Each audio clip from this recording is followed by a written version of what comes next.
Welcome to Q&A Thursday. I am your coach, Tandar. Today's topic is how to build your confidence up. Let's begin.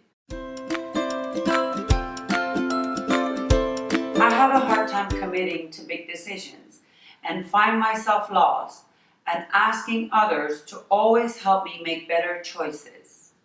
I doubt that my own decision is good enough, and I never end up fulfilled with where I end up. Please help, coach. Thank you so much for sharing that with us. It's actually through your actions that confidence slowly gets built up. So lack of actions brings doubt, blaming, shaming, and therefore lack of confidence. But today I'm here to give you some tips to hopefully build your confidence back way up. So let's not keep you waiting. Let's begin. Number 1, start with your stance. Everything begins with your physical body. How you hold yourself up, how you walk into a room, how you're talking to people. So it's very important to know where you're at now. So for example, you're walking into a room with your chin up, shoulders back, and a smile on your face, and that is a stance of a confident person walking into the room. As a result of that, your emotions would adjust accordingly. So in order to figure out how far you need to work on your stance and your physical appearance for showing up as a confident person is to stand in front of the mirror as you usually do and look at your posture. Are your shoulders crouched in or held back? Is your chin down or up? So take note of how you're standing and take note of how you're breathing, and then stand as a confident person would stand. Shoulders back, head up, smile on your face as if you have achieved every goal you ever wanted. You're a fulfilled person and you have made all those decisions on your own. So start with your stance, which gets us to number 2. Oh, the talented you.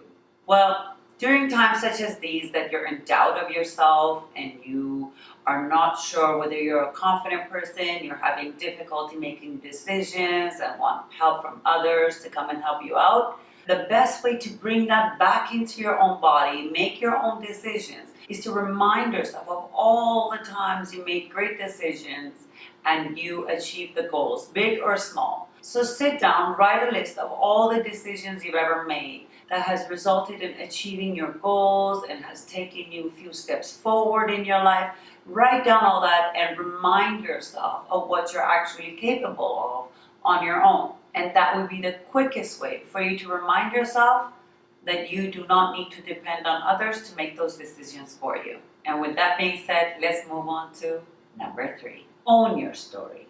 None of us are born with confidence. Confidence is built up through your own actions, through getting to know yourself, awareness of yourself and your emotions and feelings, and as a result of that, you are able to make decisions for yourself, build your own belief system so you don't have to depend on anyone else's. So you have to own your own story and ask yourself, how well do I know myself?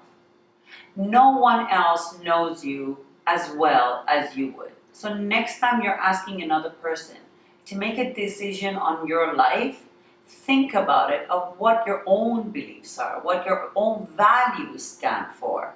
What do you really want out of this life? What are your goals? And own your own story instead of asking others to control that for you. And the best thing I can suggest to you is figuring out what your true values are, what you stand for, what you truly believe in, what is the purpose in your life, what passions do you have. Once you figure those out, step by step, your confidence level rises all the way to the roof. And that brings us to our last tip, which is number 4. Change your focus. The reason your confidence is depleting and you feel like you have no confidence in you is because you're focusing on all the things that you don't have, including self-esteem, including the ability to make decisions for yourself, and so many other things. As I mentioned in tip number 2, you go back to that list to remind yourself of all the things you did achieve and all the things you do believe in, and you did make a decision and make it all happen. So change your focus back to what you do have and what you are capable of, instead of constantly telling yourself that you don't have it. Another suggestion I have for you is to stop going to other people to make decisions for you. Make your own decision first, and then go and ask their opinion, and then make the last decision based on everything else you've gathered. That all will definitely lead you to a very, very confident person. With that being said, our coaching session for today is over. And for more coaching tips such as this one, go to tandartanavoli.com and sign up for the newsletter for your own weekly coaching sessions. Can't wait to see you all next week. Until then, keep happy,